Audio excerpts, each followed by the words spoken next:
Hi, this is John Voyer. I'm an emeritus professor of business administration at the University of Southern Maine. And the title of my poster presentation is Emergency Medical Services in Maine, Rural versus Urban Systems.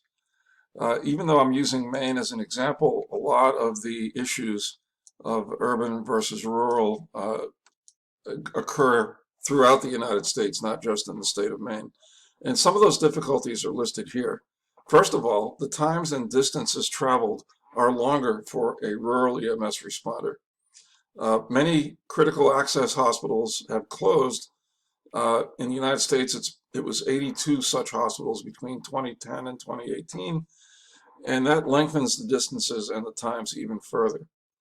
Rural EMS systems are more dependent on volunteers, and the volunteer workforces come with their own recruitment and retention problems. Rural EMS systems have greater funding difficulties as they tend not to get tax subsidies the way urban systems do. Rural areas tend to have low EMS call volumes because of the distances and times and sparse population, and that reduces revenues from insurance and from Medicare and Medicaid. Uh, Now, I want to just point out at the beginning here that the Centers for Medicare and Medicaid Services has created three regional categories for EMS systems: urban, rural, and super rural. And you can see from these data here that the situation in Maine is representative of what other states experience as well. Cumberland County is Maine's most urban county. Piscataquis is, I would call it super rural. It's definitely the most rural county. And you can see the vast difference that creates. Cumberland County has 55,000 emergency responses per year. Piscataquis County, only a little over 5,000. The number of EMS providers in Cumberland County is 1,123, Piscataquis 69. And you can see the vast difference in size. Piscataquis County is almost 4 times the size, with quite a bit less population than the urban county of Cumberland. Now, this chart here in the upper left is for a specific uh, business that went out of business, that went bankrupt as an EMS rural provider. You can see that they always had higher expenses than they had revenue, and they were able to hang in there for a while, but ultimately in 2017, they declared bankruptcy. Now, in addition to financial issues, as are depicted here, there are personnel issues. This chart shows enrollment at the Eastern Maine Community College EMS training program. As you can see, from 2011 to 2019, there's been a gradual decline. Uh, that has led, or it's connected to, or somehow correlates with the number of EMS and paramedics, EMTs and paramedics in Maine between 2011 and 2018. As you can see, that has declined, not just the educational component, but the actual personnel. And urban versus rural, you can see there's a difference. This orange line is urban, which has experienced a decline, and rural, which is lower to begin with, has also experienced a bit of a decline. So what I tried to do was to model this issue, and I created a stock and flow model that has three sectors. The first one is this personnel sector. And as you can see, basically people go from being potential paramedics to paramedics. They go from being potential EMTs to EMTs through this flow, which is governed by an attractiveness function that's based on the Maine minimum wage. Now, at the beginning of the period of simulation, which is 2013, Maine had not legislated any major change in its minimum wage. And starting in 2018, it's mandating a stepped increase until it will eventually reach $15 an hour. Now, in the early days of the model, these potential EMTs and potential paramedics were comparing the wage for those two jobs to the Maine minimum wage, and the job was fairly attractive, and so they chose to convert from potential to actual paramedics or EMTs. This attractiveness function also governs who leaves. And basically what happens in this model or in this sector is that as the minimum wage increases, the EMT and paramedic jobs attractiveness decreases because these people do difficult, dangerous work and would be essentially getting paid the same as a convenience store clerk. And so the attractiveness of these jobs goes down. I do want to mention that EMT and paramedic values will vary, these initial values, by rural, super rural, and urban regions. The second or sector of the model is transportation.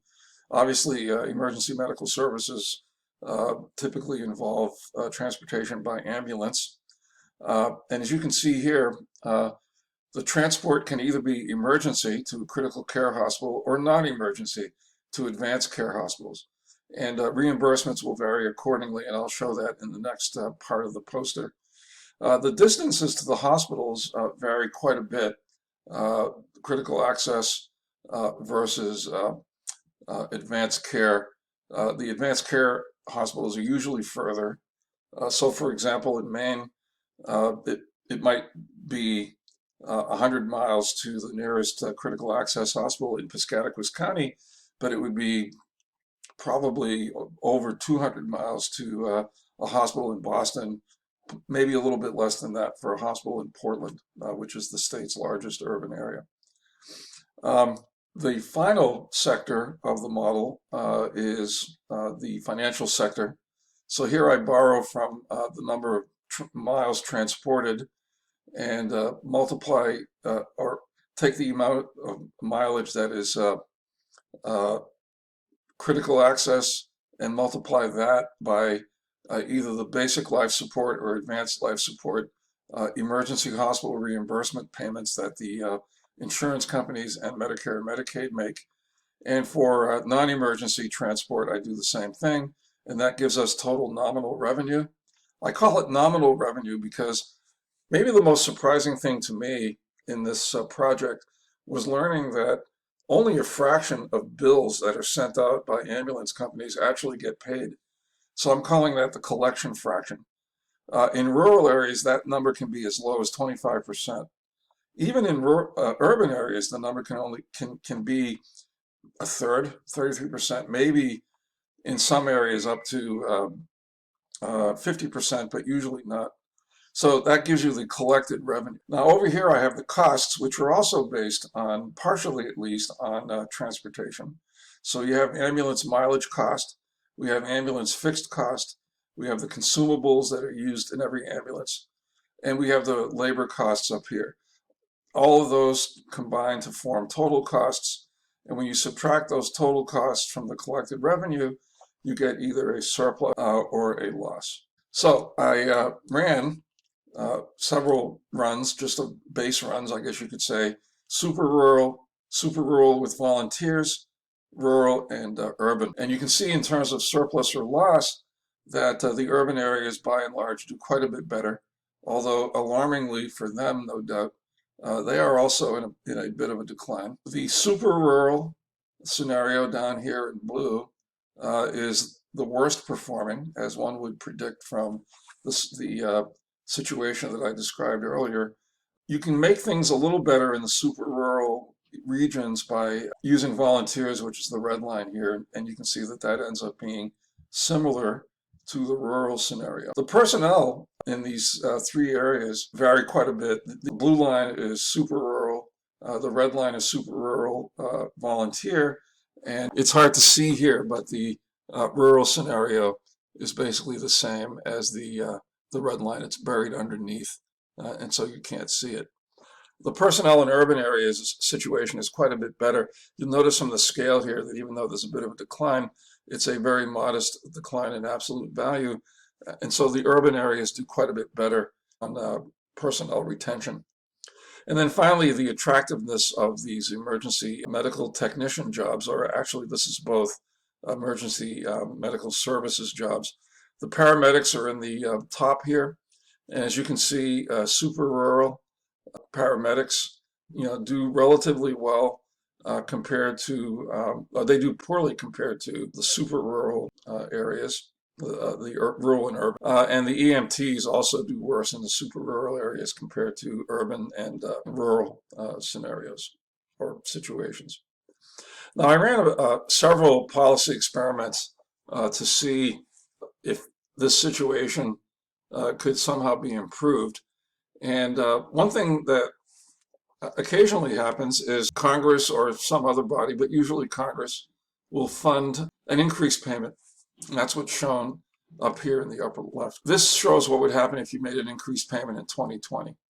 And as one might imagine, the super rural scenario with the increase, the red line right here, does slightly better. The problem with these increases is they need to happen regularly, and they tend to happen infrequently, even though they do happen. I mean, sometimes you can go 8 years before Congress will make a change in reimbursement rates. What if it didn't do that? What if it indexed the payments to inflation or some other factor? And as you can see, that makes a profound difference.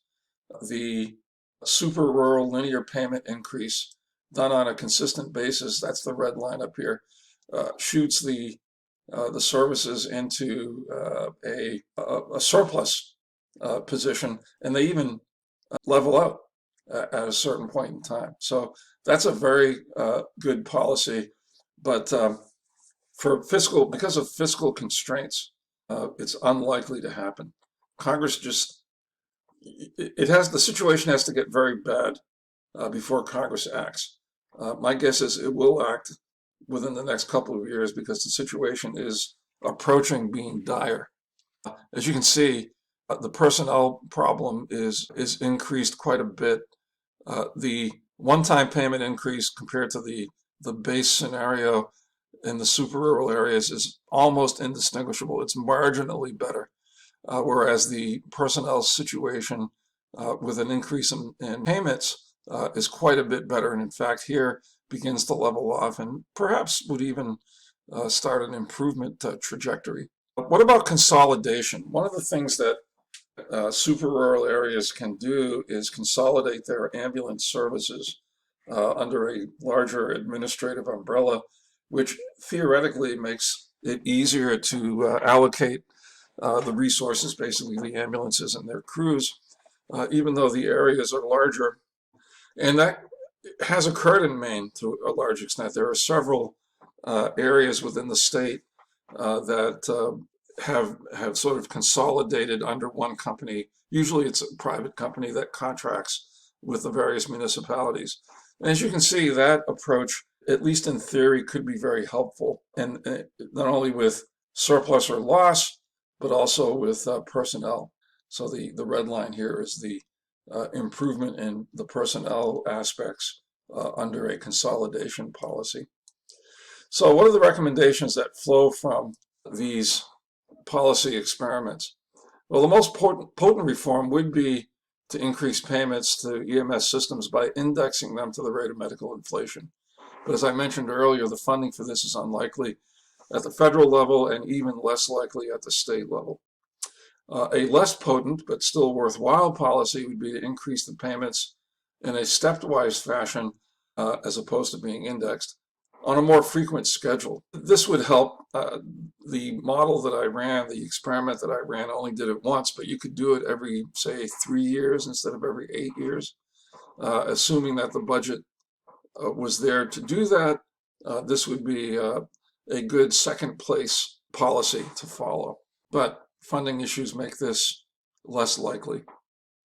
A policy that states like Maine do have at their disposal is consolidation, and you saw that that could be a good, a potentially good strategy.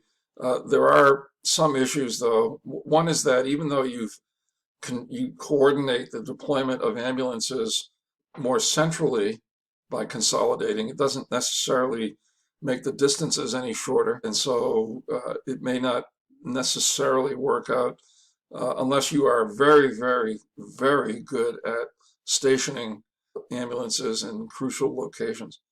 It's also possible that if you consolidated under one company, the Center for Medicare and Medicaid, now looking at a larger population base, might convert a super rural area, which gets higher reimbursements, into a rural one, which gets lower reimbursement.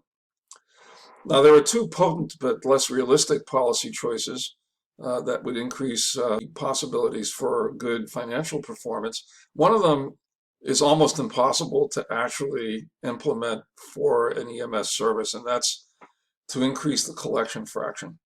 I showed you earlier that that could be quite low, anywhere from 25 to 33%. If somehow that could be made to go up, if ambulance services, I don't know, using police or other enforcement mechanisms could get the collection fraction higher, that would have a profound effect on the financial performance of these super rural and rural emergency medical services systems. It might also be possible to have the state, whether it's Maine or any other state with large rural areas, to subsidize those rural areas, or obviously it could do both. The problem with the rural subsidies, the state subsidies to the rural areas, as I mentioned earlier, is just the lack of funding. Either way, it would be wise for EMS systems to spend some of their funding on keeping EMT and paramedic salaries well above the region's prevailing minimum wage to make the job as attractive as possible. Well, thank you very much for listening to this poster presentation. I'd be happy to entertain any questions that you send my way. Thank you.